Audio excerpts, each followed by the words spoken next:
Olá, ouvinte! Tá começando mais episódios de Terror na Esquina. Eu sou o Fê e nessa noite espetacular de Halloween, comigo, ela da Terra do Medo. Oi, eu mesma, a Cibele, da Terra do Medo. Ora, novamente aqui neste podcast maravilhoso, não é mesmo? Pra gente encerrar esse mês de Halloween e começar a descongelar a Mariah Carey pro Natal. É verdade, gente. Natal também é medonho. Mas pra gente fechar esse mês de Halloween com essa live espetacular, e esse episódio, infelizmente, não vai conseguir sair hoje, mas semana que vem tá aí pra gente encerrar. Mas Billy promete, porque a gente tem coisas bizarras e tensas, gore, mas cá estamos pra ler pra você e depois a gente ameniza com algumas histórias mais tranquilas. Depois é só a gente, sei lá, conta uma piadinha, um negócio pra quebrar o gelo depois. Coloca o episódio do Bob Esponja, da Barbie. Isso, tá tranquilo. Mas se você quiser ter essa experiência de live, igual foi o mês do terror, é só você acessar apoia.se/terror na esquina. Com uma ajuda de R$5 você já consegue ter acesso ao chat do Discord. E lá você já acompanha todas as gravações do terror quando tiver. Então já aproveita, já embarca, acessa aí rapidinho, apoia.se. Eu vou esperar aqui. Sede, coloca uma música de elevador, por favor.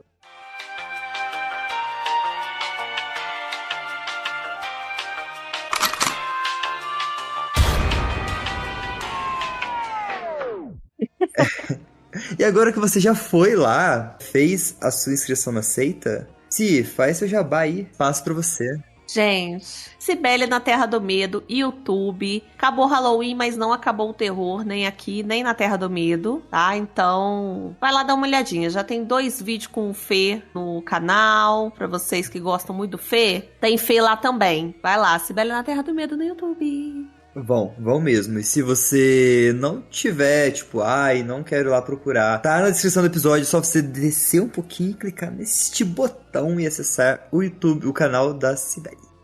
Si, eu vou ler pra você uma história que é um pouquinho grande, mas ela é muito interessante. Porque ela prende atenção, ela é pesada, fica aqui alerta gatilho, você está avisado de... Vou ler o que está escrito aqui de alerta gatilho no post. Invasão de domicílio, assassinato, morte de um dos pais, morte de animal de estimação, abuso emocional, manipulação, gaslight, abuso doméstico, ameaças, abuso verbal. Bingo! Bingo, 3, um no horizontal e 2 na vertical. Spoiler de humor deprimente, mas esperançoso para o OP. Todos os gatilhos possíveis. O título é Eu sou um cuzão por gritar e ignorar minha namorada por causa de uma brincadeira. Foi postado pelo Prank Throwaway 5780 no I Am The Asshole, ou Eu Sou um Cuzão. Ela começa assim.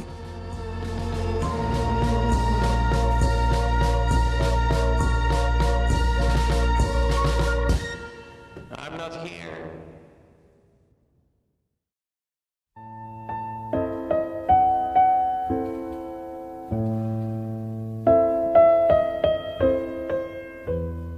14 de outubro de 2021. Eu sou um cuzão por gritar e ignorar a minha namorada por causa de uma brincadeira. Eu sou um homem de 22 anos, em um relacionamento com a Nicole, uma moça de 25 anos, há alguns anos. E ela sempre gostou de coisas de sobrevivência, armas, esse tipo de coisa. Eu absolutamente não. Eu tive experiências muito ruins com facas quando eu era mais jovem, e a Nicole sabe disso. Ambos amamos o Halloween e normalmente a gente faz uma festa. Nos fantasiamos, cozinhamos sementes de abóbora e assistimos filmes. Enfim, o ponto é que a Nicole adora fazer truques com facas, como o jogo dos 5 dedos, aquele de bater a faca, sabe? Pá, pá, pá, pá, pá. Abrir e fechar rápido, girá-las. E ela faz isso quando a gente tá assistindo algo juntos, mesmo sabendo que eu já pedi pra ela, por favor, não fazer isso. Ou então ela compra uma nova e quer mostrar e pergunta se eu quero dar a primeira mordida e faz uma cara chateada quando eu digo que não. 2 dias atrás ela estava brincando com uma faca de novo, e perguntei por que ela continuava esquecendo, e ela disse, uau, ok, não insulte a minha inteligência de novo. E em seguida que era só uma faca, e portanto não era grande coisa, nem era tão importante para se lembrar. Depois disso ela guardou a faca e continuamos a ter uma noite normal, mas eu estava tenso e assustado sempre que ela me tocava. Ontem ela me chamou pra cozinhar, só que ela tava jogando aquele jogo dos 5 dedos e eu assustei ela e ela errou gravemente. Eu gritei o que eu sabia sobre primeiros socorros enquanto corri para pegar meu telefone, em pânico total, ligando para emergência só para ela começar a rir e mostrar que era uma pegadinha com corante vermelho e cenoura. Ela riu bastante, dizendo que eu saberia que era uma brincadeira se fosse tão impressionável com facas, que era prova de que eu precisava me acostumar mais, que qualquer coisa que eu entendesse um pouco saberia que não parecia real. Ela continuou explicando como fez a pegadinha, como ensaiou, como poderia me mostrar, mas eu nem respondi. Foi como se minha cabeça estivesse debaixo d'água e meu coração saindo do peito. Eu só peguei minhas chaves e dirigi alguns quarteirões para conseguir respirar. Nicole tentou me ligar e a primeira coisa que eu disse foi: "Isso não teve graça nenhuma." E ela perguntou: "Você tá chorando?" E então eu desliguei. Ela continuou mandando mensagens, dizendo que estava arrependida, que não achava que eu reagiria tão mal a uma piada, que era uma simples brincadeira de Halloween. Eu ignorei. Eu mandei mensagens depois, dizendo que estava em casa. Eu ignorei o resto. Nessa manhã ela enviou a foto de um dos acessórios para o grupo de amigos em comum e eles começaram a dizer que nem parecia real. Desde então eu silenciei o grupo e eu tô me perguntando se tem algum respaldo antes de voltar a me desculpar. Edith, 15 de outubro, 5h30, mais uma atualização aqui.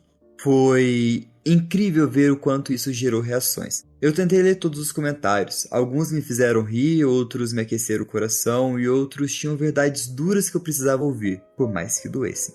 Há muitas perguntas e suposições repetidas. Primeiro, a gente não morava junto. Nesse ponto, acho que a gente nunca vai morar, né? Segundo, eu fiquei com ela principalmente porque o lado bom parecia superar o ruim. As pessoas se lembram mais do negativo do que do positivo, então eu apenas precisava focar nas qualidades positivas dela ao invés de me deixar levar pelos momentos ruins. Além disso, tudo sempre parecia perfeito depois de uma briga, e eu assumi que esse ciclo de altos e baixos era normal. Não sabia que Nicole gostava de facas no começo. Uma amiga em comum, Crystal, que estava no grupo, e eu conheci Crystal durante um curso de faculdade comunitária, nos apresentou, pois eu era novo na área e, a princípio, Nicole e eu nos demos bem porque tínhamos muitos interesses em comum. Música, arte, atividades ao ar livre, antiquários, vinho, comida e culinária. Muita coisa. Começamos a namorar e eventualmente fomos acampar, e lá ela usou uma faca para partir lenha, apontando para si mesma. Eu avisei a ela para ter cuidado, mas ela disse que fazia isso sempre e perguntou se eu queria tentar. Admiti que não gostava de facas. Mais tarde conversamos ao redor da fogueira e contei sobre o meu trauma. Ela prometeu me proteger, e eu lembro exatamente disso porque eu imaginei ela enfrentando o assaltante e brinquei que ela era a minha heroína. Meu trauma foi mencionado depois disso, e nenhum de nós estava bêbado na época. Minha época com facas não impacta minha vida diária, exceto para me deixar mais devagar na cozinha ao cortar as coisas. Não parece abuso, especialmente quando estamos bem. Quando está ruim, é realmente complicado. Eu não tenho muita referência, pois comecei a namorar mais tarde. Meu pai sempre disse que ambos devem dar 110% em um relacionamento, mas que todos discutem. Achei que trabalhar através das fases difíceis era normal. E é por isso que eu estava me preparando para pedir desculpas, porque é preciso dois em uma discussão. Então eu sou responsável também e devo me desculpar pela minha parte. Nesse caso, por arruinar uma noite com a minha reação. Fiz terapia para lidar com o incidente inicial envolvendo minha aversão a facas. Eu era bem pior quando aconteceu, a ponto de não poder ver ninguém apontar uma faca para outro ser vivo ou escutar certas músicas que estavam tocando na época, ou certos cheiros. Fiz progresso, mas claramente não o suficiente para continuar com ela e lidar com seu hábito de brincar com facas. Admito que regredi um pouco porque eu tenho ficado mais ansioso quando passo noites com ela e não consigo dormir bem. Ou tenho mais pesadelos, o que é por isso que acreditei nela quando disse que estava exagerando. Sobre o brincar com facas, não é uma coisa constante. Às vezes ela passa semanas sem mexer com isso. Às vezes ela reclama que é só um foco no fato de que ela usou a faca, versus quanto tempo ela ficou sem usá-la, o que parece razoável de apontar. O veredito foi que não havia informações suficientes.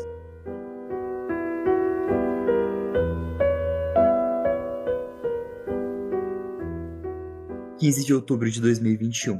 Grande parte da conversa é parafraseada com citações que ficaram na minha mente. Também fui acrescentado enquanto as coisas se desenvolveram e estou sem dormir, então me desculpem se não estiver muito claro. Ontem eu decidi procurar Nicole para conversar, e foi uma intenção de manter a minha posição e explicar as coisas para ela, para que ela entendesse meu lado. Ela cumprimentou como obrigada por me agraciar com a sua presença e perguntou se eu estava lá para agir como adulto e falar como gente grande. Ela bateu a porta atrás de mim e apontou para o sofá para a gente discutir. Nicole começou a dizer que minha reação foi desproporcional e totalmente fora de linha, considerando a situação. Eu disse que as coisas precisavam mudar, porque aquela pegadinha não foi nada legal e que ela sabe que eu tenho problemas com violência envolvendo facas, e perguntei o que foi engraçado nessa brincadeira. E ela interrompeu dizendo que ultimatos não fazem parte de um relacionamento. Então eu disse, acho que isso não tá funcionando pra nós, acho que não estamos felizes juntos. Nicole ficou em choque por um momento, e eu comecei a explicar que a questão das facas e nossa posição tão diferentes em relação a isso não era justo para nenhum de nós. Mas ela continuou me perguntando repetidamente, então você vai acabar com quase 3 anos só por causa disso? É aí que pega, cara, só por causa disso? Não é só Eu por tô ficando com bastante ódio dessa menina, vai ser complicado eu julgar essa história depois. Eu tentei dizer que era mais do que só isso, que era tudo ou mais. Que ela continuava esquecendo e me provocando, que ela ama brincar com facas, mas isso me perturba. Mas ela começou a falar por cima de mim, gritando que aparentemente eu acho que ela é uma idiota e que eu sou o melhor ator do mundo porque ela nunca soube que eu me sentia tão horrível e que talvez eu devesse chamar a polícia para denunciá-la por abuso. Ela pegou o celular e me ofereceu repetidamente, dizendo, vai, liga. Mas quando eu disse que só precisávamos conversar, ela interrompeu com, não vai ligar? Porque você sabe, eu sei, nós dois sabemos que nenhum policial vai prender por uma brincadeira. Também, eu não sou muito alto, eu tenho 1,75 e ela tem 1,67, mas ela estava bem na minha frente enquanto eu estava sentado, então eu não podia me levantar sem passar por ela. Depois de jogar o celular no sofá ao meu lado, ela foi pra cozinha gritando que devia se livrar de todas as facas porque eu sou tão apavorado. Ela jogou algumas na pia e depois o bloco inteiro de facas no lixo e o tempo todo perguntando, é essa daqui? Afiada demais? Apavorante demais? Quando eu me encolhi com um barulho, ela disse, ah, você se sente ameaçado? Como acha que eu me sinto quando preciso me defender de seus sentimentos? Nicole me disse para parar de chorar, que eu não podia usar lágrimas para manipulá-la, e zombou de mim quando disse, por favor, para. Ela disse que tem que pisar em ovos porque precisa lidar com o namorado que não aguenta uma única piada sem fugir para a noite. Não é difícil não exagerar, literalmente só pense antes de enlouquecer, é simples assim. E é ridículo que um homem adulto não consiga lidar com uma faca ou uma arma, e que eu me recuso a deixar de ser vítima, porque qualquer pessoa normal já teria superado isso. Faz quase 9 anos. Ela me chamou de teimoso e infantil por escolher essa questão como algo crucial, que eu não sou inocente. Não é justo que eu possa ignorá-la por horas, mas ela não pode se divertir um pouco e que meu ego é tão grande assim. É revoltante que eu não confie nela ou ache que ela é inteligente o suficiente para lidar com uma faca corretamente e que é sexista, infantilizante e insultante. Em algum momento eu disse que acho que preciso ir para casa e foi como se eu tivesse acionado um botão. Ela disse, por favor, para de chorar, eu odeio quando você chora. Eu acho que ela brincou. Acho isso porque ela riu.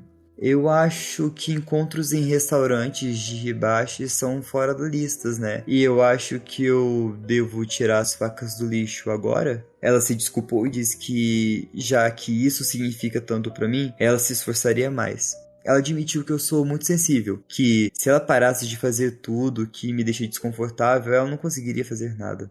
Ela apontou que eu chorei assistindo My Girl outro dia como prova de que eu sou excessivamente emotivo e que era compreensível ela pensar que eu estava apenas sendo eu mesmo, mas pediu desculpas por não perceber antes que isso estava realmente me perturbando. Ela prometeu que faria o possível para não tirar as facas enquanto eu estivesse presente. Nicole me abraçou e disse, deixa pra lá, a gente consegue superar isso. Não tem nada que a gente não pode superar. E pediu mais uma chance pra gente recomeçar. Um novo começo amanhã. Sem mais brincadeiras. É estúpido, mas eu disse sim. Eu queria ir para casa, sair da casa dela e ir embora enquanto ela ainda estava agindo bem. E não mantive minha posição. Me sinto idiota, um covarde. Cheguei em casa e vomitei. E não consegui dormir de novo. Hoje, Nicole veio e deixou um almoço e um café para mim. Me deu um beijo, disse que me amava e todas as senhoras do escritório ficaram elogiando como a gente era fofo junto. Eu vou procurar um dos caras com quem tenho mais amizade e a amiga que nos apresentou para descobrir quando Nicole começou a se interessar tanto por facas. Porque eu me lembro que uns 7, 8 meses depois, logo após a viagem de camp, e foi no aniversário da Nicole que ela pediu uma faca específica de presente. Então, pelo menos desde então, mas não consigo me lembrar de algo importante antes disso. Amanhã eu vou terminar oficialmente com ela, se possível com um dos caras, pra poder pegar as minhas coisas na casa dela. Agora que piora, gente. Agora que piora. Oi? O famoso até aí tudo bem. Até aí tudo bem. Se ele tivesse terminado. Comentários aqui. Arthur falando, só eu tô curioso pra saber como ele foi mutilado na infância. Não. O Victor falando, aposto que virá um true crime. A Fistei falando que cochilou, tatinha. Isabel aqui no Insta falando, como piora? Gente, piora.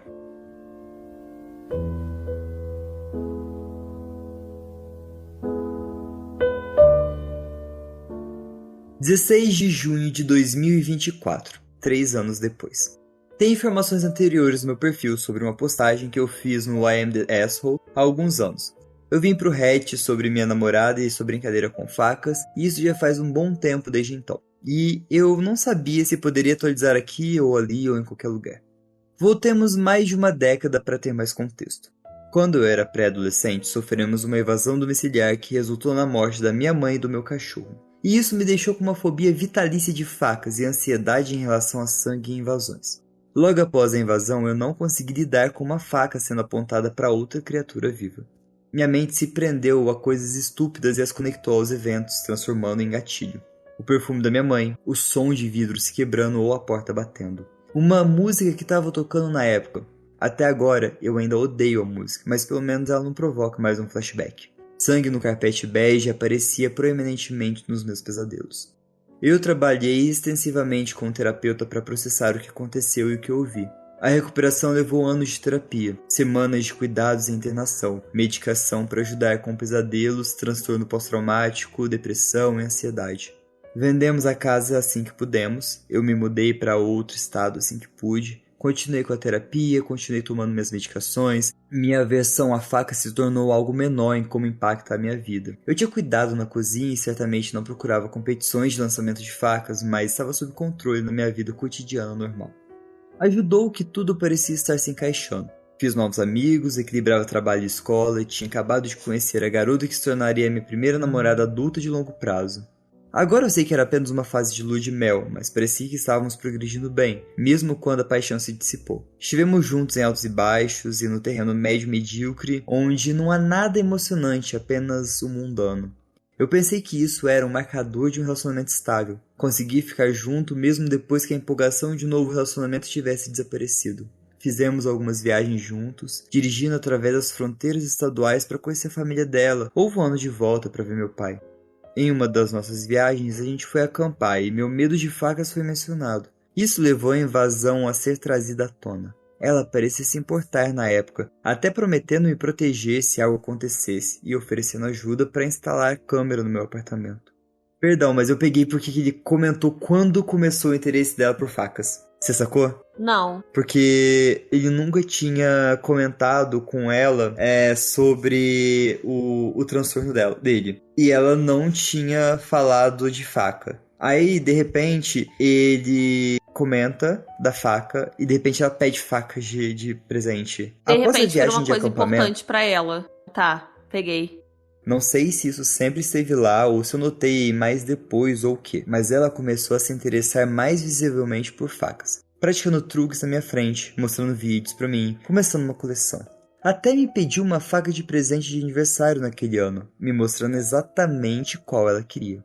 Antes ela estava interessada em acampamento, em armas, o que ironicamente não me incomoda nem um pouco, e como forragear, fazer abrigo, purificar água, coisas básicas de sobrevivência, além de artilharia e tanques. Ela fez vários cursos sobre história militar na faculdade e às vezes trazia os livros didáticos se lembrasse de algo que achasse que eu acharia interessante. Mas de repente parecia que seu foco estava em esculpir e descascar animais, em ferimentos de faca e truques, em colecionar e exibir facas. Ela começou a fazer os truques com mais frequências, na minha frente, mesmo quando estava sentada do meu lado no sofá ou à mesa de jantar. Ela gesticulava com a faca, sem pensar, e até apontava ela para mim. De novo, um dos meus principais gatilhos sendo facas apontadas para pessoas ou animais. Ela começou a me enviar vídeos de clipes de notícias sobre outras invasões, ou notícias de assalto que terminavam em assassinato, entre muitos outros vídeos ou fotos engraçadas. Então, checar o Snapchat se tornou um jogo de roleta russa. Se eu não checasse os links enviados por texto, ela continuava enviando e perguntando o que eu achava. Ela se esquecia que estava com a faca na mão quando se aproximava de mim, às vezes por trás. Meus pesadelos voltaram. Minha ansiedade piorou. Não importava quantas vezes eu lembrasse a ela pra, por favor, parar de brincar com a faca na minha frente. Ou pelo menos não ao meu lado, ela sempre esquecia depois de um tempo. Parte de mim se recusa a acreditar que não havia como ela arriscar causar dano físico apenas pra me incomodar. Eu estava tão certo de que iria terminar com ela para sempre. A situação chegou ao auge quando ela fez uma brincadeira em que fingiu cortar um dedo. Tivemos uma briga enorme, a maior até agora. Eu gostaria de ter agido de forma diferente e não ter saído tão irritado, mas eu fiz. Há muita coisa sobre o meu tempo com a Nicole que eu faria de forma diferente se eu pudesse olhar para trás. Eu estava tão certo que iria terminar com ela para sempre. Não sei por que eu não consegui ficar separado dela. Quando eu terminei, fiz isso sozinho, porque meu amigo Jack revirou os olhos e me chamou de fraco por querer apoio. Então, eu fiz isso em uma cafeteria, esperando que a presença do público pudesse ser meu respaldo. Nicole me encarou com uma expressão ofendida e era como se não conseguisse mais encontrar as palavras. Os olhos dela estavam enormes, arregalados e cheios de ódio. Eu nunca vi ninguém me olhar assim. Ela segurava o copo como se fosse jogá-lo em mim. Eu tinha em mente sair correndo assim que ela se movesse, porque eu via isso com clareza. Mas então ela começou a chorar, alto, e continuou perguntando por que eu faria isso com ela e que esperava que eu encontrasse felicidade com alguém melhor, já que claramente ela não era o suficiente pra mim, apesar de fazer de tudo pra ser uma boa namorada. Eu me senti um merda e as pessoas estavam olhando, então eu desejei o melhor pra ela e perguntei se queria que chamasse um amigo, mas ela disse pra deixar ela em paz, então eu fui embora. Eu odeio como lidei com o término, mas naquele momento parecia como se tivesse sido no modo automático.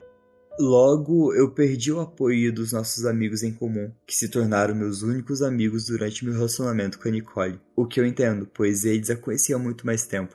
Jack realmente me confrontou e me chamou de lixo por envergonhá-la assim em público, me chamando de escória por deixá-la chorando lá sozinha, e não até oferecendo uma carona pra casa. Ele não quis ouvir minhas explicações e disse que poderia me desculpar, mas agora todos sabiam que tipo de cara eu realmente era. As pessoas no trabalho comentavam sobre como era triste que nós terminamos. Eu não sentia que era o lugar para explicar meu raciocínio, e após o confronto com Jack, eu não me sentia com o direito de fazê-lo. Eu me senti um lixo, com uma pessoa ruim, e me senti entorpecido. Eu tentei seguir em frente, encontrar um novo normal. Depois de cerca de um mês separados, ela me ligou e implorou para que eu fosse até ela ajudá-la. Ela estava com medo de se machucar. Eu fui imediatamente. Assegurei ela a noite toda. Ajudei ela a lavar o cabelo depois de dias sem conseguir fazer isso. Ela admitiu que tinha feito uma coisa horrível e que não suportava como tinha me tratado. Que desejava poder voltar e mudar tudo isso para que ainda pudéssemos estar juntos. Eu não sabia como lidar com isso. Então apenas fiquei com ela a noite toda. E no dia seguinte, no trabalho, ela apareceu para deixar um almoço caseiro e agradecer por estar lá por ela. Eu, idiotamente, deixei-me ser puxado de volta. Eu entendo que é minha culpa. O café da manhã se tornou jantar, e sair para drink se tornou noites de filmes e a shows e feiras de pulga juntos, porque ainda tínhamos interesses em comum. Uma vez ela até notou uma barraca com facas e nos direcionou para longe. E sim, não era necessário, já que eu poderia ver uma exposição de facas e não ficar assustado. Mas foi um gesto legal, porque antes ela teria ido até lá e comprado uma para ela ou me pedido para comprar uma. Essa foi uma das várias mudanças que me fizeram pensar que talvez ela realmente estivesse se esforçando, que pelo menos poderíamos ser amigos de novo. Comecei a ser convidado de volta para o grupo de certa forma. 2 meses depois ela me beijou. A gente estava os dois bêbados e não passou disso. Não conversei com ela sobre isso porque pensei que não se lembrava, mas então ela se aproximou para perguntar se havia algo a ser salvo entre nós. Ela havia provado que era diferente agora e que as coisas seriam melhores. Eu pensei que talvez sim. Eu fiquei porque ela realmente tinha sido tão doce, era como recomeçar e nós voltamos a namorar. Fui reintegrado ao grupo de amigos totalmente, embora Crystal tivesse parado de falar com todo mundo e Jack ainda se recusasse a falar comigo. E embora fosse estranho no começo, logo a gente estava agindo como se nunca tivesse parado de ser amigos por um minuto. Foi tão bom voltar ao normal, era como um peso saindo do meu peito e como se eu pudesse respirar de novo. Ai, que vontade de gritar, meu Deus. Vontade de sair correndo, gritando pelo bairro. Foi bom por um tempo. Ela teve tanto cuidado com a questão das facas e realmente parecia tão normal e estável. Claro, tivemos pequenas brigas, mas como sempre, nos reconciliávamos logo depois e ela ficava extremamente amorosa após isso. Era como antes, então parecia normal.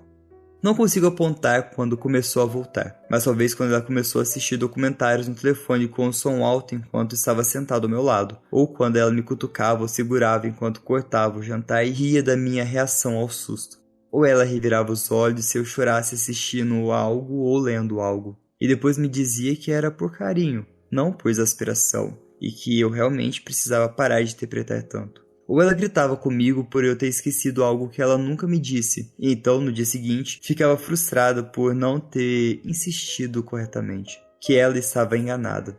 Era como se fossem pequenas coisas que por si só nem eram tão grandes, e eu não sentia que podia simplesmente falar sobre isso.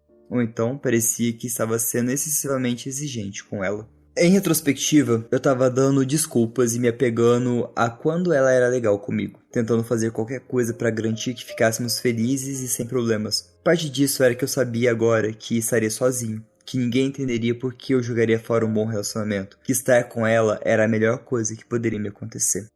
Nós nos mudamos juntos 4 meses depois de voltarmos a ficar juntos.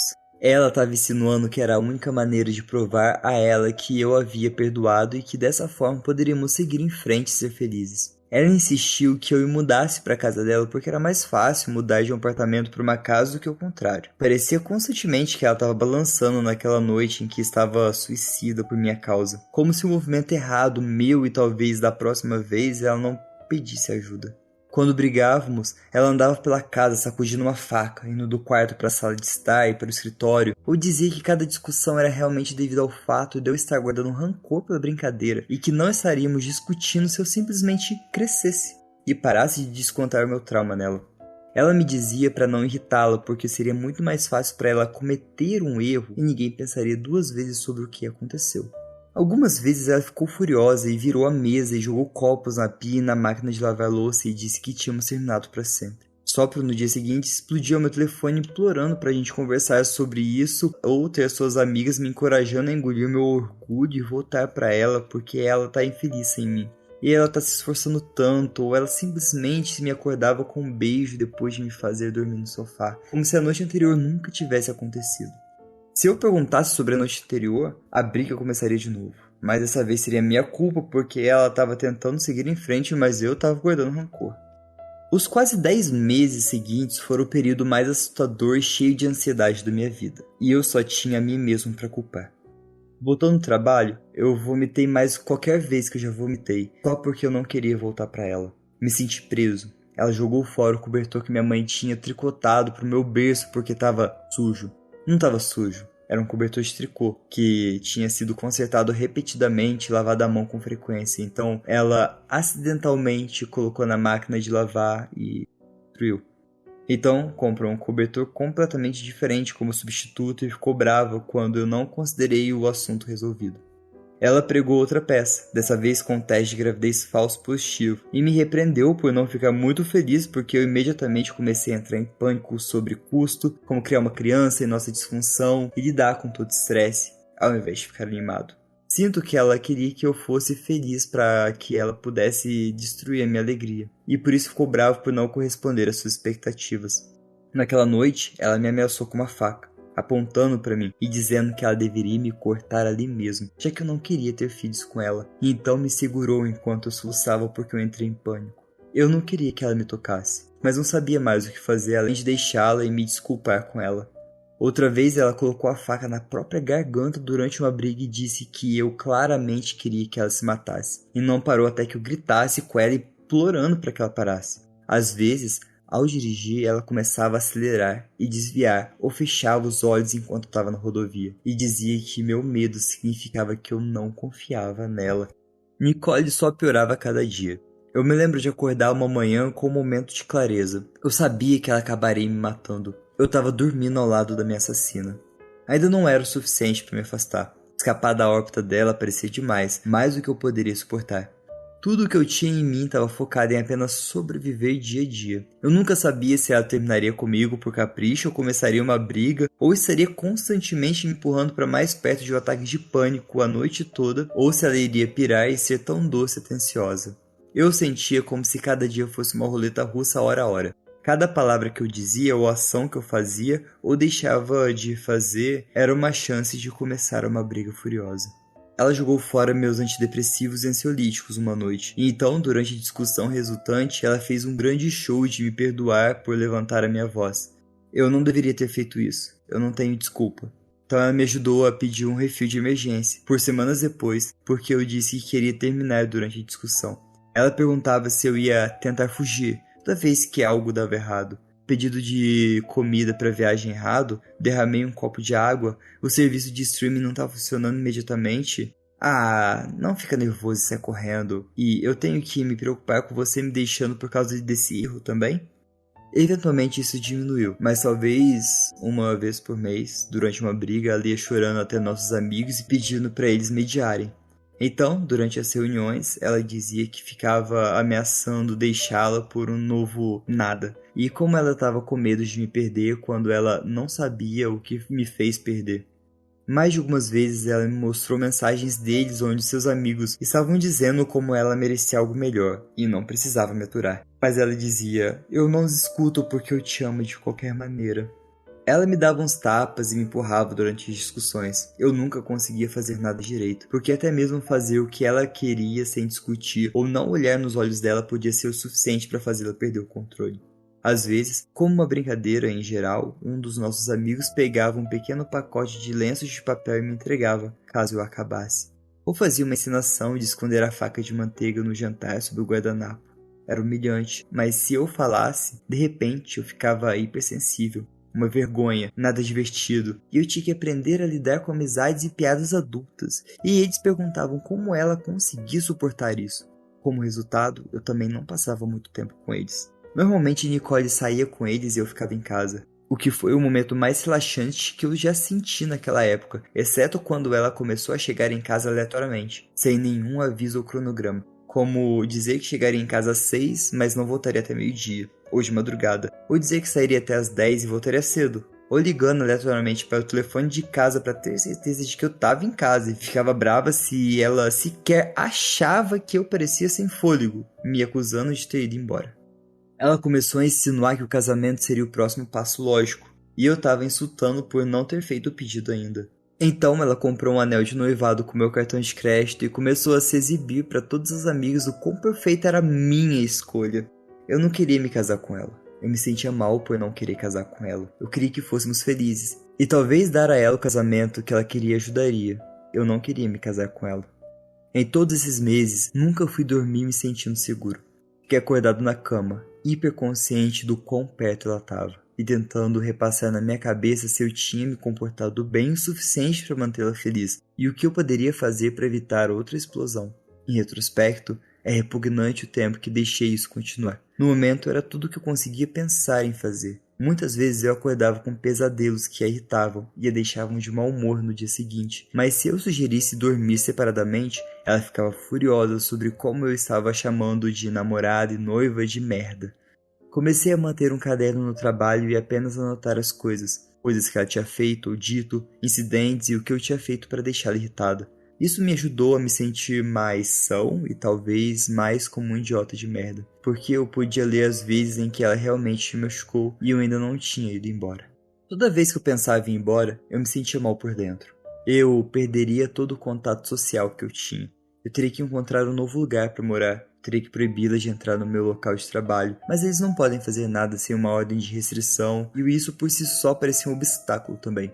Eu deixei todos os meus velhos amigos em favor delas e senti que eles se recusariam a falar comigo de novo. Eu fui o idiota que deixou voltar para minha vida e reacender o relacionamento, apesar do feedback esmagador. Eu era estúpido o suficiente para merecer cada pedacinho do que estava acontecendo, e burro demais para merecer escapar depois de desperdiçar minhas chances anteriores. Eu me odiava e tinha fantasias frequentes de simplesmente acabar com tudo. A pior parte não era a ansiedade e o terror, era quando ela era doce e atenciosa. Por exemplo, ela sempre se esforçava muito no meu aniversário, ou Natal, ou qualquer data com presentes atenciosos, exceto no ano em que ela me expulsou à noite depois de jogar algumas decorações na parede porque elas pararam de funcionar, pelo que ela me culpou porque eu as coloquei. Ela foi doce e gentil um dia, ou mesmo por 1 ou 2 semanas, apenas para lentamente começar a aumentar a tensão até que ela explodiu mais uma vez. Ela tinha uma habilidade incrível de me culpar de maneiras que me faziam sentir responsáveis por suas emoções e por fazê-la reagir violentamente.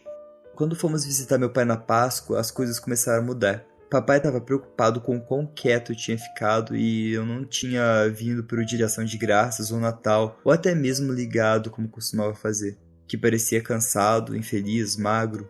Nicole estava no seu melhor comportamento o tempo todo e até deixou suas facas no carro. Até tentou fazer com que todos se concentrassem no anel de noivado, mas papai ainda viu algo que estava errado.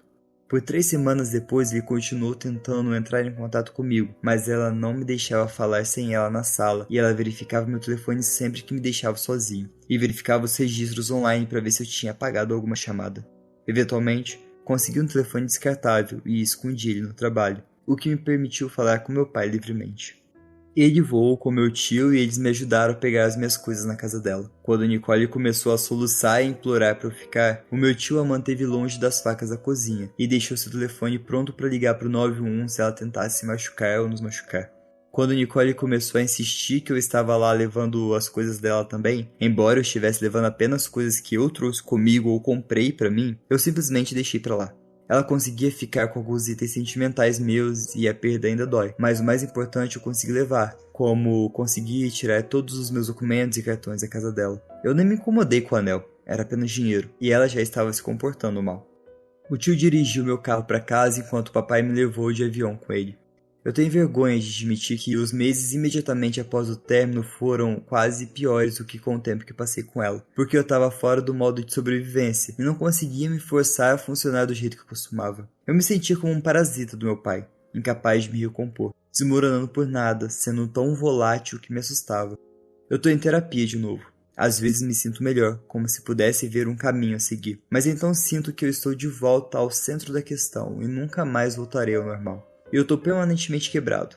Pior, toda vez que eu choro, ou sou desencadeado ou tenho um flashback. Ainda posso ouvir a voz dela na minha cabeça, me chamando de emocional e sensível demais. Que eu estaria bem agora se eu apenas superasse. Que o que eu passei não foi tão ruim assim. Ela enviou correspondências para casa do meu pai por um tempo. Cartas ameaçadoras e apelos para que eu não visse razão e parasse de exagerar. Fotos nossas que eram sentimentais, viagens de culpa.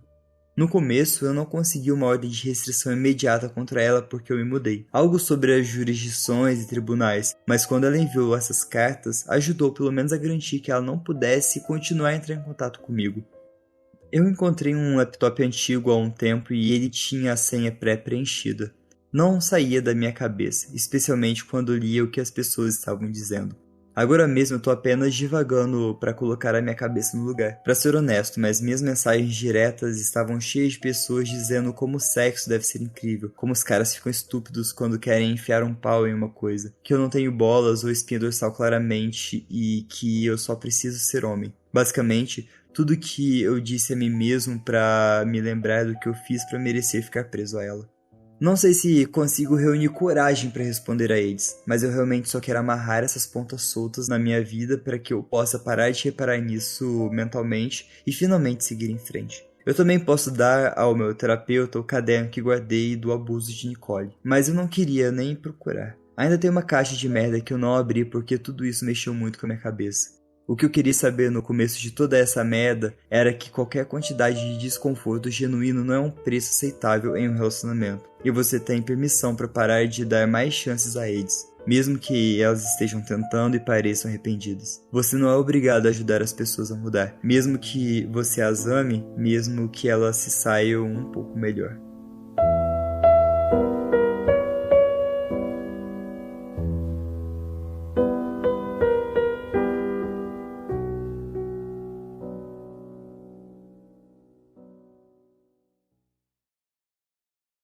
Que barra é essa, hein? Viado! Velho, que história triste, cara. Que história triste. Que vontade de dar um abraço nessa pessoa. Não, esse post foi um enorme desabafo dessa pessoa, assim. Eu acho que eu julgo que foi o ponto pra ele começar a mudar. Pra vida dele seguir, né? Porque ele tava nesse relacionamento, ele não tinha uma porra de uma rede de apoio. Não, mas isso acontece quando as pessoas criam dependências emocionais e namoram pessoas narcisistas, né? A amizade vai sendo podada, né? Você não tem mais seus amigos, você vira amigos do namorado, da namorada. E no final parece que você tá sozinho, porque não tem ninguém te apoiando, que vai ser difícil, que é melhor continuar e aceitar o que tem. Aí vai muito além da dependência emocional e vai pra dependência em outros meios também, porque assim, pra quem que ele vai recorrer? Que nem teve uma hora que me doeu muito, que ele falou assim, eu larguei os meus amigos por causa dela, quem que eu vou, eles não vão me querer de volta. Eles vão, sim, tenta, depois você vê. E outra, cria uma rede de apoio com pessoas que estão... Começa na família, depois você começa a fazer uma atividade física, lá você cria umas amizades, as amizades da atividade física, ou tipo num cursinho de inglês, ou amizade do seu trabalho, resgata amizades antigas, contatinhos antigos, e assim você vai criando redes, contatos. Eu falo isso com tanta naturalidade porque eu vivi 11 anos num relacionamento tóxico, eu só percebi que era tóxico depois que terminei, igual ele não percebia que era tóxico, porque os momentos felizes eram maiores que os tensos e depois você tala e fala... Caraca, era muito tóxico. Então, tipo, meu ex, mitomaníaco, narcisista, mesma coisa, mesma situação, não tinha amigo, não tinha nada, nada. Era eu e as amizades dele, sabe? Aham, nossa. E depois eu pensava, olha com quem eu dormia. E depois, tipo, terminou e o errado da história era eu que contava mentirinha, eu ficava tipo, ai, caceta, que coisa. Nossa, gente, eu tô com o Vitor há 11 anos já. No começo do nosso relacionamento eu era, não era também assim, num nível manipulador e tal, mas eu era uma pessoa bem tóxica, assim, sabe? Tipo, de sentir ciúme, de ser possessiva. E quando deu o estalo, gente, eu percebi que, tipo assim, nossa, que loucura, como que ele aguentou, sabe? Porque não é pra aguentar, sabe? Eu mudei, eu hoje, nossa, não consigo nem me imaginar se eu como eu era. Mas, cara, não é pra aceitar esse tipo de coisa, porque vez ou outra acontece da mudança ser pra melhor, mas é muito difícil, sabe? Você vai arriscar, sabe? Que nem essa menina. Mas eu falo que talvez é que você conseguiu superar isso se por você não ser narcisista, mitomaníaca. É, porque acaba que tem outras coisas junto, né? Que acabam... Que não é uma coisa isolada, geralmente. A questão em sentir ciúmes é até que normal, você aprende a controlar isso depois. No começo do meu relacionamento, eu era tóxico, mas depois, tipo, eu entrei na vibe de um relacionamento. Eu não queria estar numa vibe de relacionamento, depois eu acabei abraçando isso, aí passou 11 anos também, namorei 11 anos, cara, uma criança, porra. Mas eu me vi, tipo, não foi nesse nível do protagonista, mas foi uma vibe próxima, sabe? Nossa, e é tão difícil sair de um relacionamento, gente. Seja ele qual for, às vezes até amizade, sabe? Eu falo que, graças a Deus, ele terminou comigo, porque eu não teria terminado. Cara, olha como são as coisas. Tá vendo? Eu não teria terminado. Tá vendo? Não teria. É porque é difícil de sair, mesmo você estando numa situação de merda. Você acha que o mundo não vai existir. E eu falava isso, tipo, se você terminar comigo, eu não sei o que eu vou fazer da minha vida. Cara, eu tô aqui, tipo, 100% melhor, cara. E você consegue. Se você tá num relacionamento tóxico, se você se sente numa dependência emocional, termina. Ô, gente, e não é só nem de relacionamento amoroso também, sabe? É de amizade, às vezes alguém da sua família. Velho, você tem que estar perto de pessoas que te façam bem. E é difícil, não tô falando que é fácil terminar qualquer tipo de relacionamento, é muito difícil. Mas é porque não dá, que nem... Poxa, chegou um momento em que o menino falou assim, eu tava pensando em terminar com tudo. E ele não tava falando do relacionamento, ele tava falando da própria vida. Então, assim, até onde que você vai aguentar isso, sabe? É muito complicado. E voltamos a dizer, meus amigos não me aceitam de volta. Cara, tenta. Vai lá, conversa com alguém que você era muito próximo. Vê se essa pessoa não vai te abraçar de alguma forma. Aí, se essa pessoa não abraçar, você teve outros amigos também. Sabe? Procura ajuda ali em pessoas que você tinha contato. Tem muita gente no mundo, dá pra você criar novos grupos de amizade. Sim. É complicado. Nossa, assim, mas teve um final feliz no quesito de que esse menino se livrou, sabe?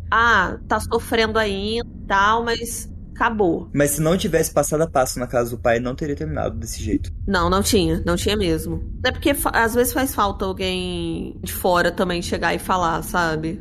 O que tá rolando? que tá acontecendo aqui? Você tá muito sumido. Nossa, você tá diferente. O que tá vendo? Conversa comigo, sabe? Às vezes faz diferença também. Ou que história triste. Pesadíssima. Pesadíssima. Gatilhos a 1000. Gatilhos a 1000 e estava certíssimo os gatilhos. Bora quebrar. Vai, lê aí a próxima. Si, por favor. Precisamos sair desse tema. Eu vou ler a próxima, que assim, não é no mesmo tema, mas também é pesada, né? Só pelo tema. Eu não vou ler o título, não. Eu acho que o título vai entregar. O que você acha, Fê? Lê história. Lê história.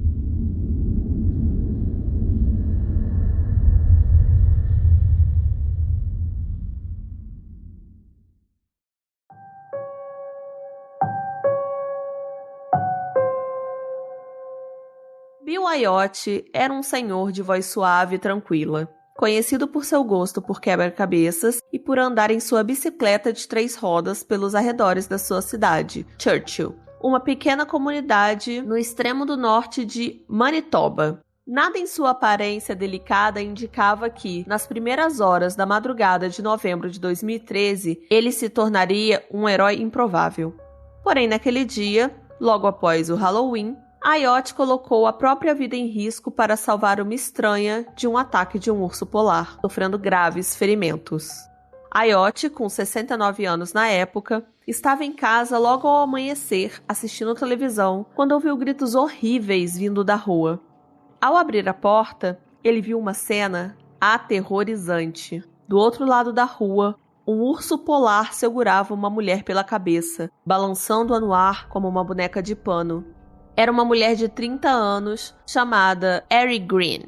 A única coisa que Ayotte tinha na mão era uma pá. Sem tempo para pensar, ele pegou a pá ao lado da varanda e desceu as escadas. Ele sabia que tinha que agir rápido.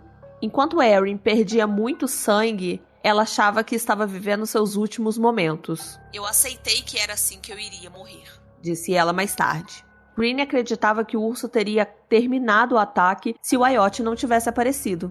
Vestindo apenas um suéter, pijamas e chinelos, Ayotte se aproximou do urso. Ele não tinha um plano sofisticado. Tudo o que ele sabia era que precisava golpear o animal mais forte que ele pudesse na cabeça. Ao ver que o urso momentaneamente parou de atacar Green, Ayotte ergueu a pá acima da cabeça e acertou o animal com toda a sua força bem nos olhos. O urso soltou Green, que fugiu em direção à casa de Ayotte. Mas, ao se virar para segui-la, o urso atacou Ayotte, mordendo-o na parte de trás da perna, logo abaixo do seu joelho esquerdo. A partir daí começou o ataque brutal. Em um momento, Ayotte ouviu seu ouvido direito ser arrancado. "Um urso tem muitos dentes. Um ouvido pequeno não vai impedi-lo", comentou ele mais tarde. Deitado de bruços, ele acreditava que estava prestes a morrer. "Se eu estivesse de costas, o urso teria quebrado minhas costelas e danificado os meus órgãos internos com as patas", refletiu. "A posição de bruços foi a que provavelmente salvou a minha vida." Os vizinhos ouviram o barulho e saíram de suas casas, tentando afastar o urso com sinalizadores e tiros para o alto. Um deles chegou a arremessar os sapatos no urso, mas foi só quando um homem dirigiu seu caminhão em direção ao animal, buzinando e piscando os faróis, que o urso finalmente fugiu. Ayotte estava no chão, sentindo-se muito frio e lembrando-se apenas de desejar não morrer ali, naquela rua. Ele foi carregado até um caminhão, ainda consciente, e quis saber se havia conseguido salvar Greena. "Eu queria saber se ela estava bem antes de morrer", disse ele. No hospital local, Ayotte e Green foram estabilizados e depois transferidos de avião para o Centro de Ciências da Saúde em Winnipeg. Quando Ayotte acordou, a enfermeira informou que Green estava no quarto ao lado. Green perdeu uma parte do seu couro cabeludo e parte de uma orelha. Também tinha marcas de mordida no braço e na perna e precisou de uma transfusão de sangue. Ela contou que, na noite anterior, voltava de uma festa de Halloween com amigos. Quando viram o urso, começaram a correr. O urso a alcançou, atacou e começou a morder a parte de trás da sua cabeça. Ayotte passou 6 dias e meio no hospital e ficou mais 3 semanas em Winnipeg, esperando que os ferimentos cicatrizassem adequadamente. Ele voltou para Churchill, cidade famosa por ser a capital dos ursos polares, onde ocasionalmente os animais se aproximam das áreas urbanas. especialmente no outono, enquanto aguardam o congelamento da Baía de Hudson para caçar focas. Greene também voltou para Churchill, onde trabalhava como instrutora de yoga e guia de paddleboard. iWatch, que dedicou 33 anos ao trabalho em uma estação de tratamento de água da cidade, foi premiado com uma Estrela da Coragem. Ao receber a medalha, ele disse que suas ações foram involuntárias. Quando você é confrontado com algo assim, você faz uma coisa ou não faz, afirmou ele. Eu não esperava fazer nada, mas eu não poderia ficar parado. O urso foi posteriormente abatido por agentes de conservação. Desde então, iWatch voltou à sua rotina tranquila com sua esposa, Kathleen Bowyer. A pá que usou no ataque ainda está na sua varanda, mas agora ela carrega uma concessão pós-ataque. Um amigo lhe deu uma espingarda dobrável, que ele guarda na cesta da bicicleta ao andar pelas redondezas, caso algum urso apareça novamente. Eles não me incomodam, disse ele sobre os ursos polares, contando que fiquem à distância.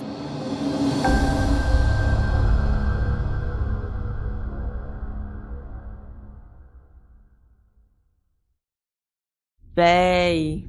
Isso aconteceu de fato, eu tirei isso de um jornal. Eu vi o link. Então, também fiquei me perguntando isso porque abateram um urso, mas infelizmente acontece isso quando tem ataque, né? Eu acho que quando ataca o ser humano, né? Quando ataca o ser humano, eu acho que rola isso com frequência, não concordo. Não é só com urso, eu acho que qualquer animal. Qualquer animal. Se não me engano. Nossa, mas assim, é foda porque o urso parece ser uma coisa muito fofa, gente. Ainda mais urso polar, sabe? Aquela coisa... Eles são fofos. Eles são fofos. Eles são fofos. Mas não dá, gente. Nossa, e essa história me lembrou, eu não sei se você conhece, Fê, a história daquele chimpanzé, o Travis, que atacou uma moça que ele já conhecia, inclusive, só que ela tava com estímulos visuais e tal, mas é outro caso. O Travis era tratado como pet. E aí, enfim, os instintos animais acabaram sobressaindo. E também foi um ataque muito pesado como esse. Esse do Travis é... O do Travis é um caso muito louco. Quem quiser ver, Cibele na Terra do Medo. Fiz um vídeo sobre o caso Travis completo. E assim, é muito assustador esse caso também. E velho, que cara foda, hein? Sim, corajoso, né? Foi no timing. Então, é porque eu acho que nessas situações, das duas uma, ou você trava e não consegue fazer porra nenhuma, ou você age sem pensar e bota sua vida em risco também. Porque por mais corajoso que ele tenha sido, foi estúpido de alguma forma, porque que chance ele tinha contra um urso, sabe? Poderia ter morrido os dois. Poderia ter morrido os dois. Mas também o que ele ia fazer? Ele ia ficar vendo ali a mulher morrer, sabe? É foda. É foda. Eu não tenho o que falar, aconteceu isso e é isso que... Gente do céu. Essa foi a reação dele. Não tem como julgar nem pra um lado nem pro outro, meu filho. Não. Na hora, foi a reação e é isso. Ainda bem que deu tudo certo. Não pro urso, mas deu tudo certo pros outros seres vivos da história. Vamos fazer tem um post, se você for pegar, é o do Ask Reddit, já que estamos quase no Halloween, que tal compartilhar? Vamos revezar os relatos dele? Bora. Então, vamos lá. Já que estamos quase no Halloween, que tal compartilharmos algumas histórias assustadoras? Eu vou primeiro.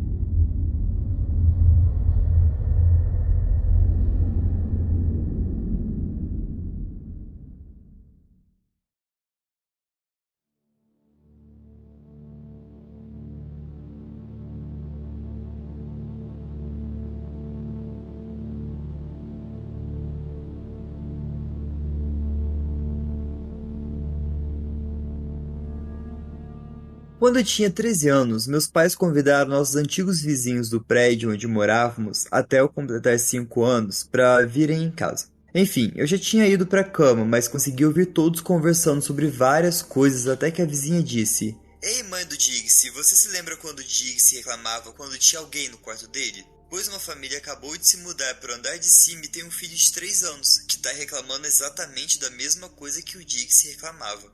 Isso me assustou. Eu não tinha nenhuma lembrança disso, então no dia seguinte eu perguntei à minha mãe, e a primeira reação dela foi: "Você não lembra?" Em seguida ela contou sobre as coisas estranhas que aconteciam, passos indo e voltando pelo corredor, coisas desaparecendo e tudo mais. Ela disse que a última coisa que aconteceu foi um dia que ela estava ouvindo um disco e ele começou a desacelerar, como se alguém estivesse segurando o disco suavemente até que ele parou completamente.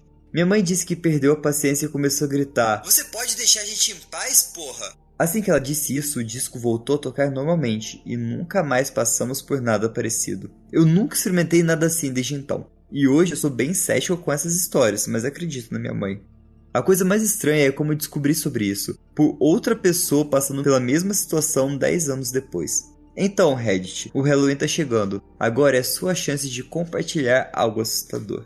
Vocês estão sentindo, gente, a leveza no ar de uma história sobrenatural e não de medo real? Bem tranquilo, bem vibes. Nossa, que delícia, gente. Dá até uma coisinha quente no coração. Fantasma fazendo ri. O fantasma DJ e a mãe bolada. Porra, deixa a gente em paz, caralho. Deixa, gente, eu só quero ouvir minha música. Eu trabalhei o dia inteiro, a semana inteira, me respeita. E o cara comentou aqui, ó, o Twicrow Mask falou: gente, o fantasma respeita. O fantasma se põe no lugar dele. Ela impôs, ele respeitou. E é assim, gente, ó, se tem fantasma aí, tá te incomodando, paga de louca. Mostra quem manda.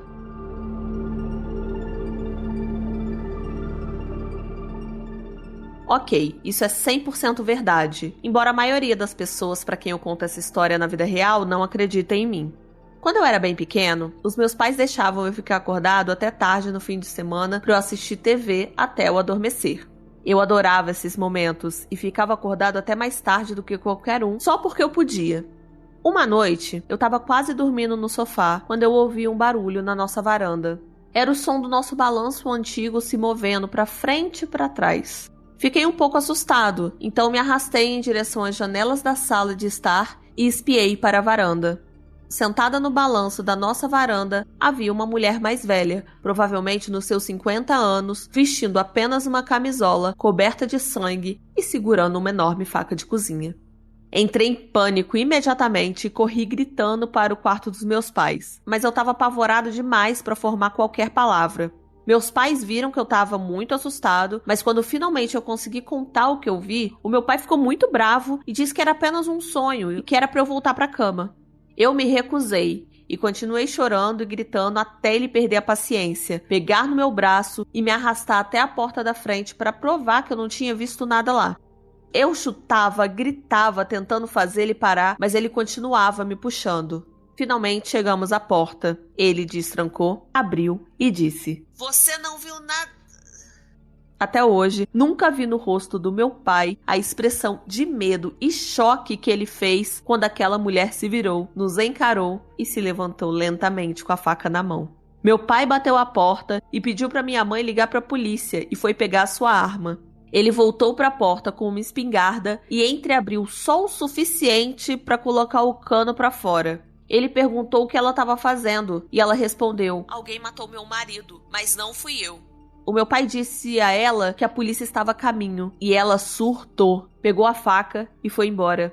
A polícia a encontrou 15 minutos depois tentando arrombar a casa dos nossos vizinhos. Nunca mais dormi na sala de estar.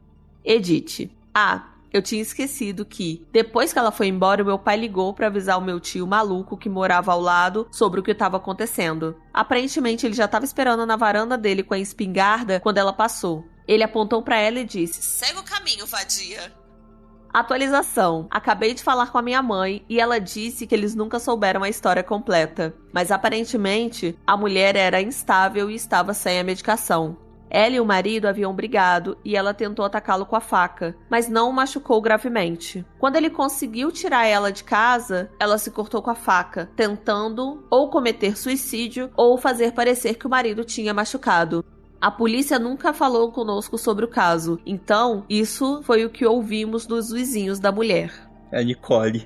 Gente, eu ia fazer essa piada, mas eu pensei assim, pesado, né? Mas assim, não tem como não ligar uma coisa na outra. A Manuela Ramos falou aqui no chat do Insta: surtou mesmo a Nicole, gente. É a Nicole, gente, segura a Nicole. E o Niníssimo falou: é ela, não tem dúvida. Não tem como, gente. É ela, prende, inclusive só pra garantir. Não vou perder o gancho. O comentário em seguida. Vai lá. Em seguida desse, é o comentário do comentário.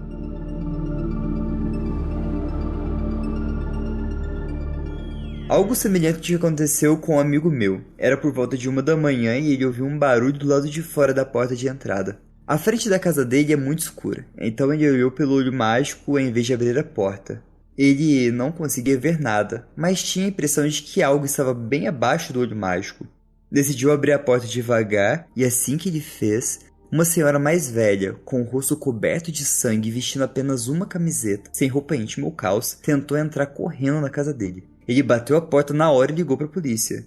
Enquanto esperava, continuava espiando pelo olho mágico, e de vez em quando ela aparecia, correndo de um lado para o outro no jardim da frente.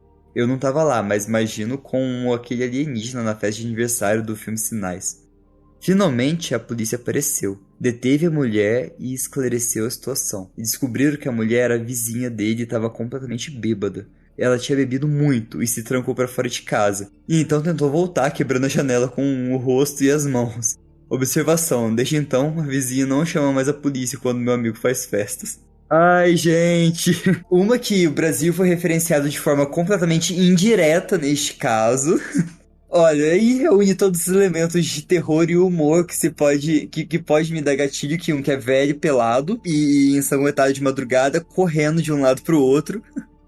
Ah, cara, mas a resolução, ela bêbada, tentando entrar em casa, batendo na cabeça. Socorro, puta que pariu. Sim, eu gostei, hein? Ai, que dó, cara.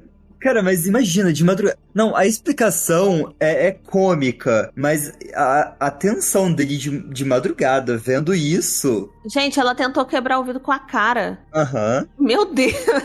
1 hora da manhã. Gente, ela tava mais louca que o padre do balão. Ela simplesmente tentou quebrar o vidro com a cara. Loba. Manuela mandou loba. Gente, eu ia ficar apavorada. Assim, eu tô achando engraçada eu aqui no quentinho da minha casa. Agora eu lá ia chorar de medo. Vamos pra próxima? Bora.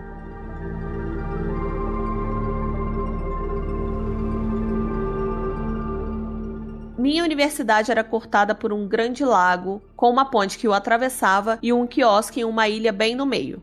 Uma noite, eu estava caminhando ao lado do lago, prestes a atravessar a ponte para ir pro dormitório do outro lado. Enquanto andava pela calçada, eu notei um garoto usando um moletom cinza barra branco, com o capuz levantado, caminhando pela seção da ponte do meu lado do quiosque, vindo em direção à calçada. Não pensei muito, até que passei por uma grande árvore que bloqueou a minha linha de visão por 1 segundo. Quando passei da árvore e olhei de volta para a ponte, não havia ninguém lá.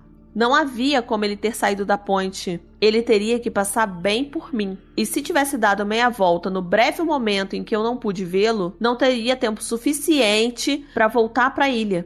Ele simplesmente sumiu. Isso fica mais assustador. Cerca de 1 ano depois, eu estava prestes a contar essa história para um amigo que estava no exterior naquele semestre. Ele nunca tinha ouvido, mas antes que eu chegasse na parte de que vi, ele me interrompeu. Pera, você viu um cara de moletom desaparecer?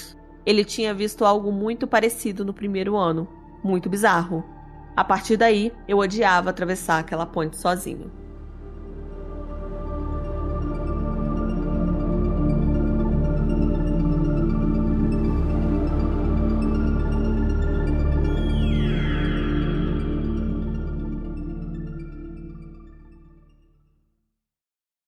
Justo, né? Eu achei sensato até. Das duas, uma. Pode ser fantasma? Pode. Mas pode ser falha na Matrix também. Pode. Mas, tipo, nossa, coitado, o cara tá preso num looping de ficar atravessando aquela ponte lá, todo ano atravessa a ponte. Ou ele tá tempo demais nessa faculdade a ponto de ser jubilado já na outra dimensão, sabe? Ficou preso. O cara Repetiu. tá preso na universidade e é isso. Eu vou ler uma curtinha aqui. Ela tem sabor. Tem o molho. Tem. Meu filho sendo assustador no Halloween, no The Truth is Here.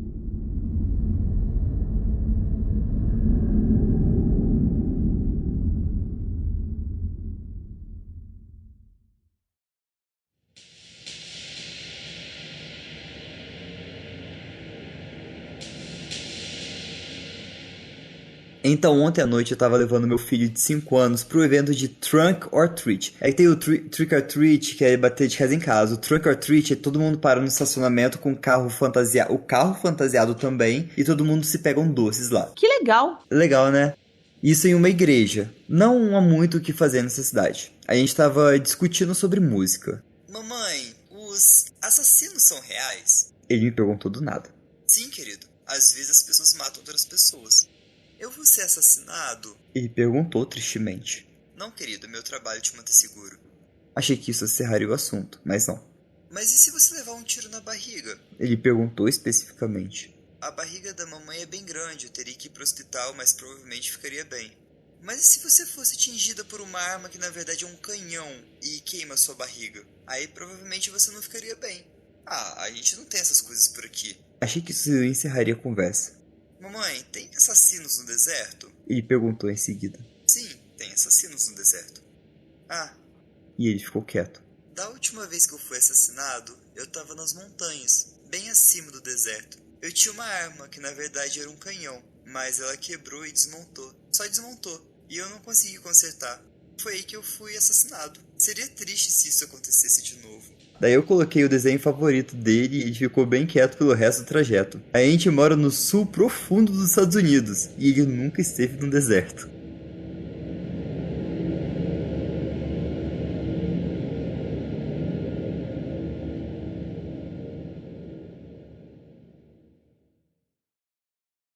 O Cassius mandou no chat assim, tinha que ser criança. Justo. Crianças, gente. E tem muitas histórias assim, né? De que a criança teoricamente lembra da vida passada. Tem... Tipo, dá um glitch e ela se lembrou de tudo. Tem medo de crianças.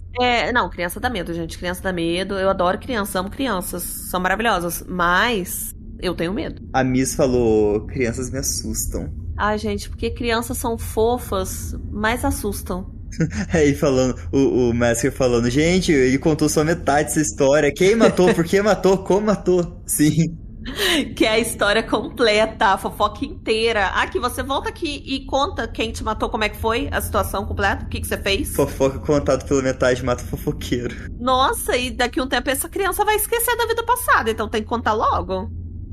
Qual foi a coisa mais assustadora que aconteceu com você ou alguém que você conhece no Halloween?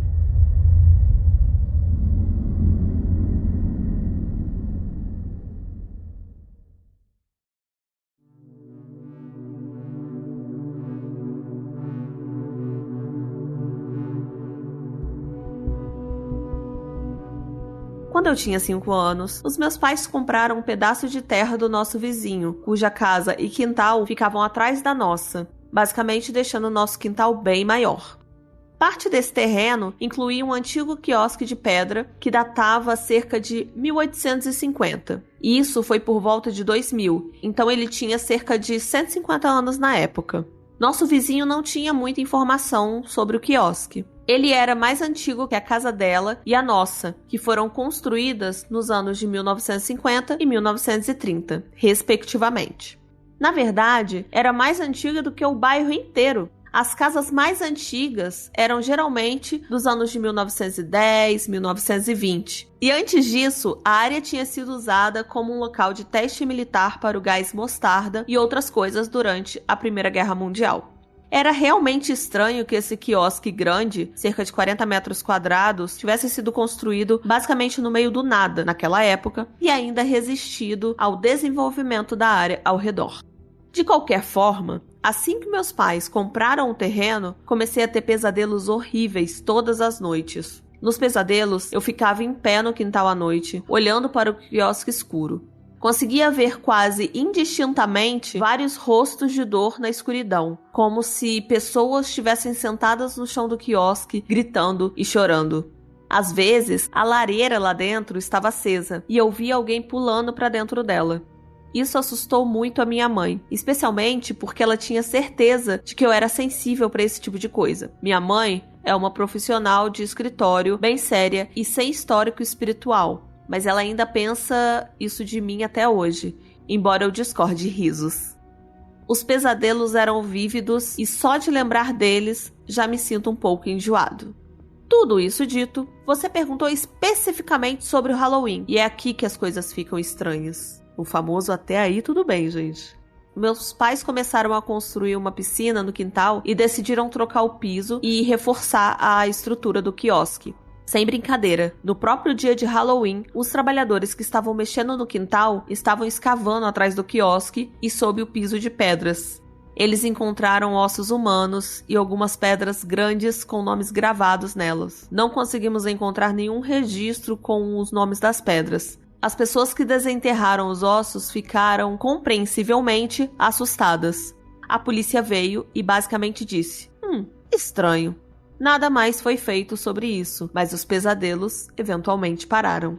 É um cemitério. Não sei se é um cemitério, né? Parece muito que, tipo assim, rolava alguma coisa ali e abandonaram esses corpos. Mas ainda assim, o conforto de uma parada mais paranormal. Sim. É porque tem coisas pesadas, tipo morte e tal, mas tá tão antigo, tão distante da gente. Não tinha como salvar aquelas pessoas, então, ai, que pena. Que pena.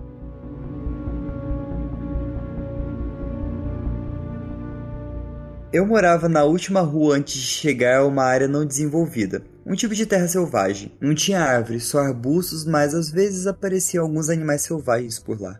Eu tinha 15 anos e eu tava voltando da casa de uma amiga. Era por volta de 11 da noite, tava bem escuro e quase não havia postes de luz. O único poste na minha rua ficava na esquina, e minha casa era 6 casas depois.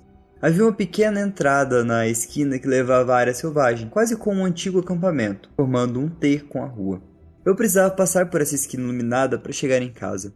Conforme me aproximava da luz, nem estava prestando muita atenção, até que os pelos da minha nuca se arrepiaram. Agora eu já estava bem perto da luz. Olhei ao redor e vi, logo fora do alcance da luz, do outro lado da entrada, havia uma puma muito grande. Quase me borrei de medo.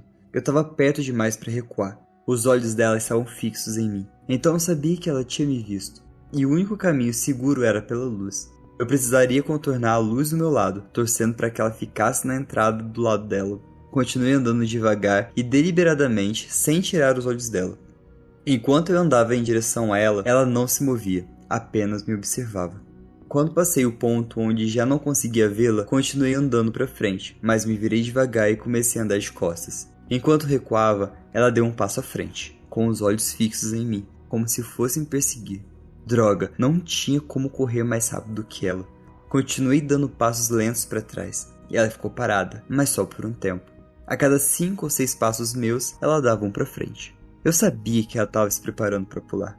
Quando cheguei na borda do meu quintal, eu virei e corri para a porta. Corri como se minha vida dependesse disso, sabendo que ela ia me perseguir no momento em que eu me virasse. E eu sei que ela fez isso, porque eu ouvi suas patas batendo no chão atrás de mim. Meu coração estava disparado. Felizmente a porta estava destrancada.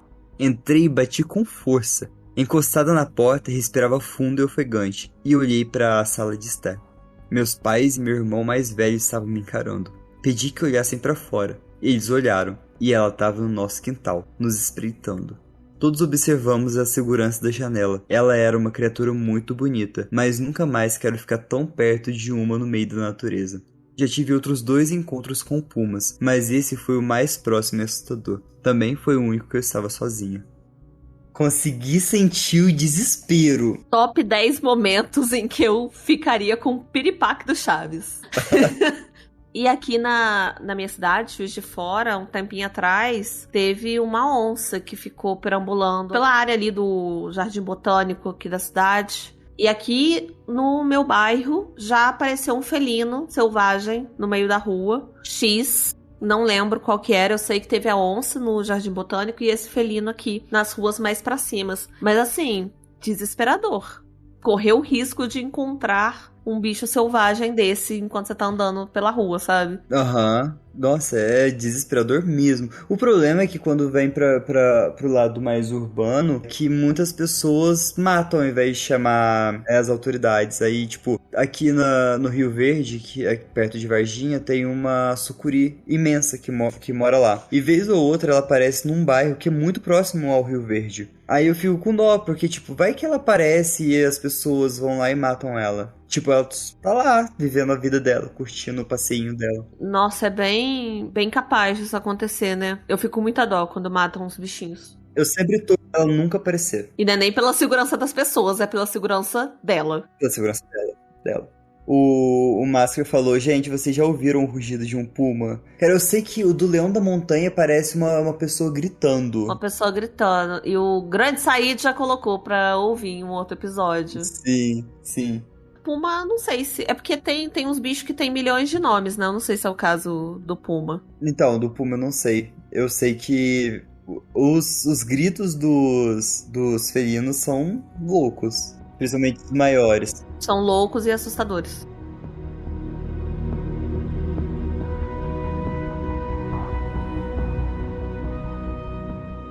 Não era exatamente noite de Halloween, mas alguns dias antes. Eu tinha 17/18 anos na época, e normalmente não havia muito o que fazer na nossa cidade nessa idade, exceto ir a uma antiga fábrica abandonada, onde sempre íamos explorar e basicamente passar o tempo. Eu e alguns amigos decidimos ir lá, e pela primeira vez ainda estava um pouco claro quando chegamos.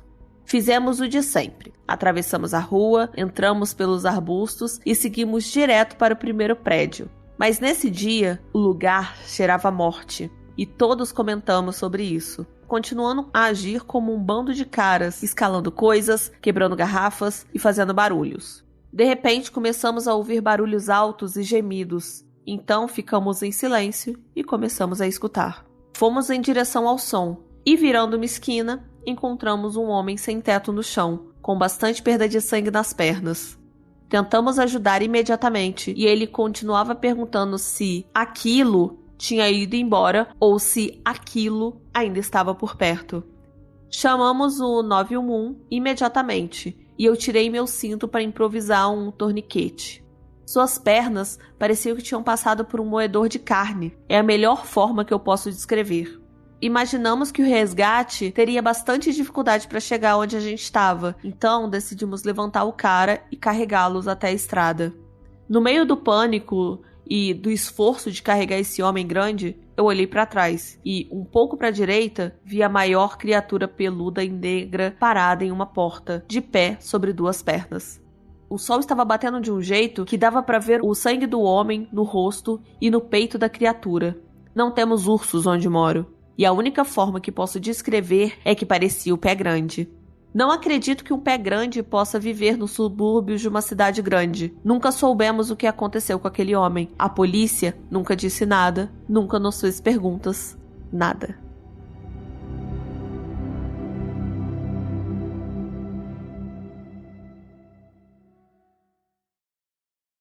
Pé grande é um criptídeo? Pé grande é. Bizarro, né? Tipo, Halloween com pé grande, um homem com a perna mutilada, parecendo que passou no moedor de carne. Nossa, pois é, porque não tava só, tipo, cortada no seco, né? Tava estilhaçada, coitado. Uhum. Se isso foi verdade, meu Deus, imagina o trauma que ficou no pessoal. Eu não iria em fábricas abandonadas com medo de encontrar assombração, mas aí é muito pior quando você encontra uma pessoa mutilada. Aí fica um pouquinho pior. O que eu gostei foi que, tipo, e normalmente não havia muito o que fazer na nossa cidade, exceto em uma antiga fábrica abandonada, onde a gente sempre ia pra explorar e basicamente passar o tempo. E fazer coisas de homens, de meninos, tipo, escalar coisa, quebrar garrafas, fazer barulho. Coisas de meninos. Só coisas que qualquer homem faz, qualquer hora do dia. Sim, vamos aproveitar, tipo, que é o último, é Halloween, dia 31, vamos fazer a saideira aqui, eu acho que cabe, a gente tá com quase 2 horas de episódio, 1h40 bruto. Vai ser um episódio gostoso. Cereja do bolo pra fechar Halloween 2024, e tem uma aqui que tem 3 relatinhos, que é do The Truth is Here, no espírito de Halloween. Qual foi a coisa mais assustadora e inexplicável que já aconteceu com você? Arrasou. E o Ghost Lineage postou: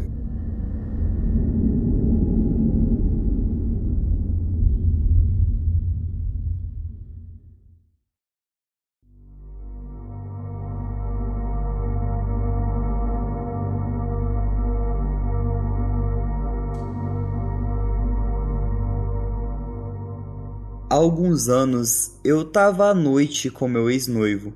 A gente estava num parque com pouca poluição luminosa, apenas curtindo as estrelas quando de repente ele disse: que é aquilo? E apontou para uma figura, um pouco mais escura que o céu, voando por cima das linhas de energia. Aquilo parecia enorme, do tamanho de uma caminhonete. a uns 45 metros de altura.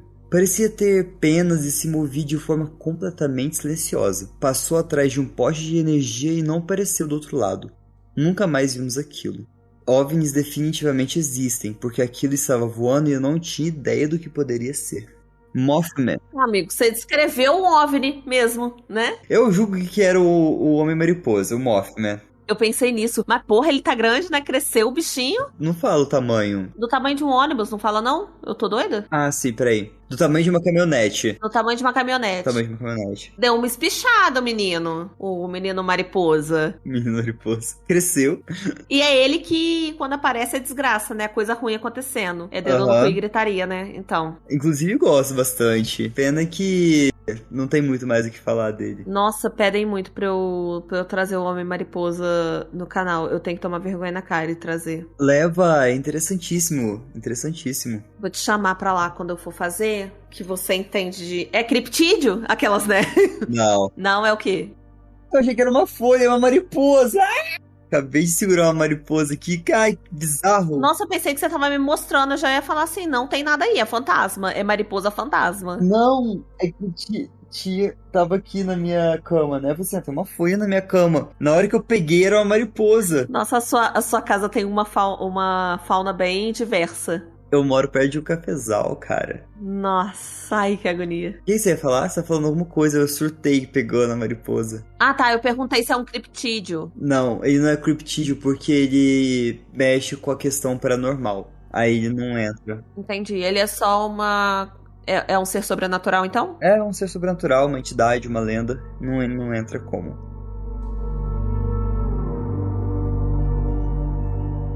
Morei em uma propriedade por alguns anos, dos 9 aos 14 anos. Esse período foi a pior fase da minha infância. Parecia haver uma energia ruim ali e coisas estranhas aconteciam o tempo todo. Animais morriam sem motivo. Eu encontrava gatos mortos lá fora, mas não eram devorados, como aconteceria se fosse um coiote que tivesse atacado eles. Estavam deitados de costas, com os olhos e a boca bem abertos, parecendo assustados.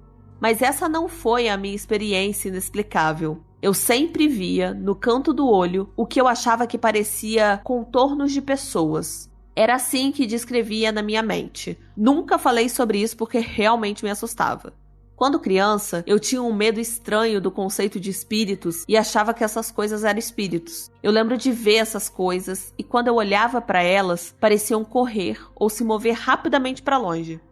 Um momento específico que lembro foi quando eu estava sentado no sofá da sala e à minha esquerda havia uma escada para o mezanino. Vi um dos contornos parados ali. Olhei rápido e vi ele subindo as escadas e virando na parede no topo do mezanino. Voltei a olhar para a TV, mas continuei prestando atenção ao lugar que vi com a minha visão periférica e juro que vi o contorno espiar ao redor da parede para mim.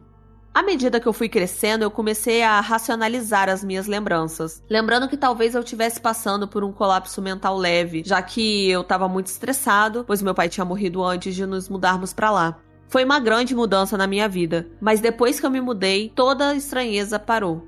Então, muitos anos depois, quando eu estava no começo dos meus 20 anos, eu e a minha mãe estávamos falando sobre aquele lugar, e ela comentou casualmente: seu irmão achava que havia alienígenas lá, ele via formas no canto do olho. Respondi imediatamente, sem nem pensar: não eram alienígenas, eram espíritos. Perguntei ao meu irmão e sim, nós dois víamos exatamente a mesma coisa. Nunca conversamos sobre isso porque estávamos assustados na época. Cara, que sabor essa, né? Tipo, tadinho dos animais, mas cada um viu, cada um teve suas próprias experiências. Um achou que era alien, outro achou que era espírito e tipo... Que é tipo assim, quando você vê pelo canto do olho, tem liberdade, ele tem abertura pra você pensar assim, não, eu tô vendo de canto de olho, é minha visão periférica, me enganando. Mas foram duas pessoas que não conversaram sobre isso. Sim, sim. Aí começa a ficar complicado. E duas opiniões diferentes. Cara, é louco isso. É louco. É louco. E viram a mesma coisa. A mesma com opiniões coisa. Diferentes. Gente, Sim. aí eu acho que o buraco é mais embaixo. Mas eu vou pelo alien, pelos animais mortos. Sim, sim. É porque espírito, tipo assim, pra quê que vai matar os bichos também, sabe? Alien... E pra matar tem que desprender muita energia. Sim. Bom, a última da noite.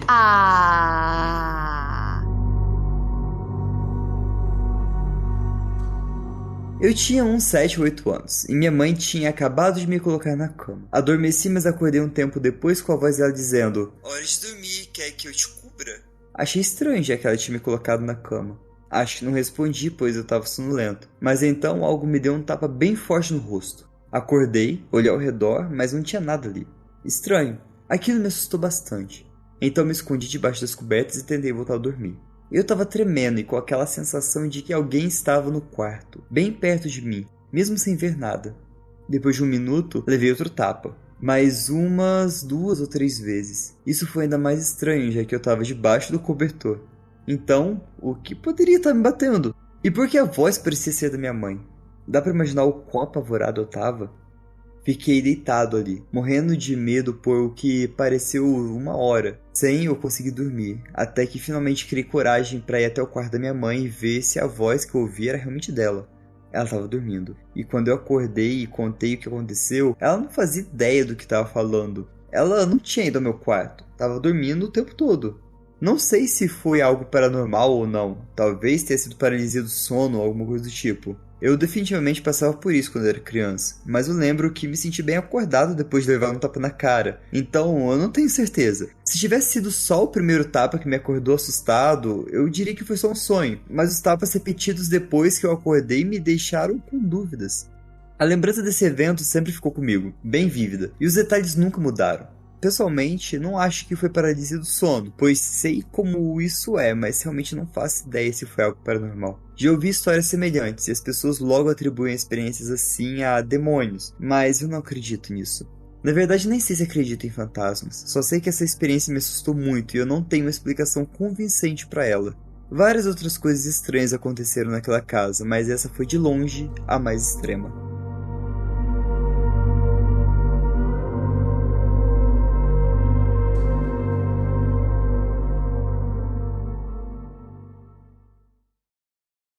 Ah, eu levei 3 tapas na cara de uma coisa que tinha a voz da minha mãe, não era minha mãe, mas eu sou cético, eu acho que eu não vou acreditar, não. Tô de boas, tô de boas. Levei uma sova de pau de um espírito, mas acontece, gente, quem nunca?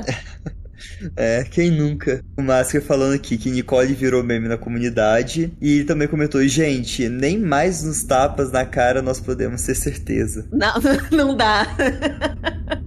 Ai, gente, tá difícil. Em que confiar, gente? Não tem como. Era aquele meme da mulher dando um tapa na cara do marido e ele acordando e ela tipo: o que aconteceu? Você acordou assustada. Claro que não foi eu.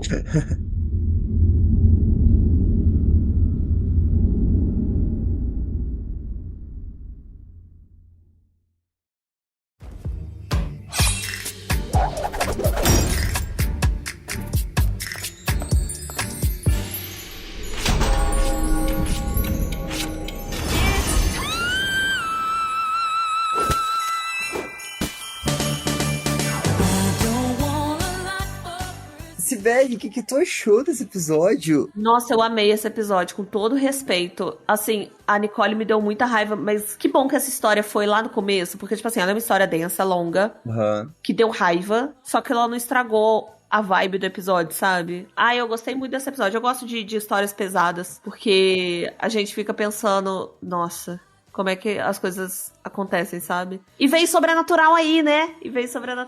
Veio, teve, gente, teve. Quem tava cobrando? Alguém cobrou semana passada. Semana passada pediram porque tava desesperador. Foi o Fishtail. Não porque tava desesperador, gente. Tinha que vir um fantasminha aí pra gente ficar bem. Foi além do body horror, do gore, de enfiar talo de vela na cabeça do pau, igual o episódio 105.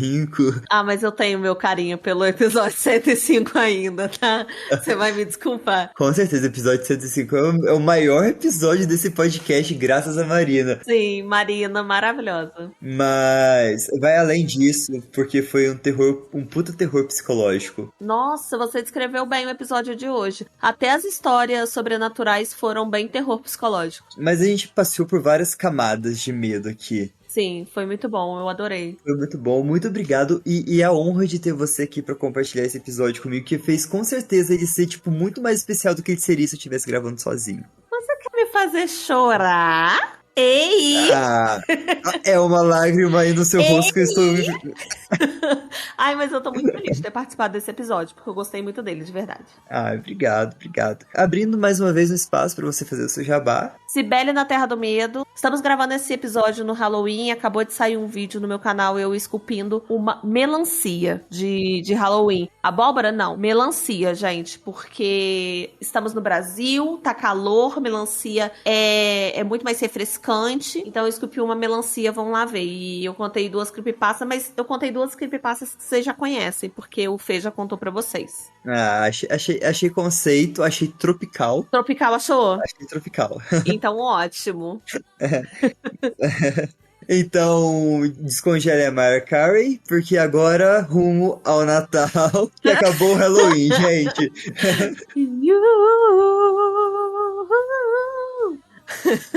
Rumo ao Natal, porque acabou o Halloween. Pode entrar Krampus! Krampus e Papai Noel, velho do saco.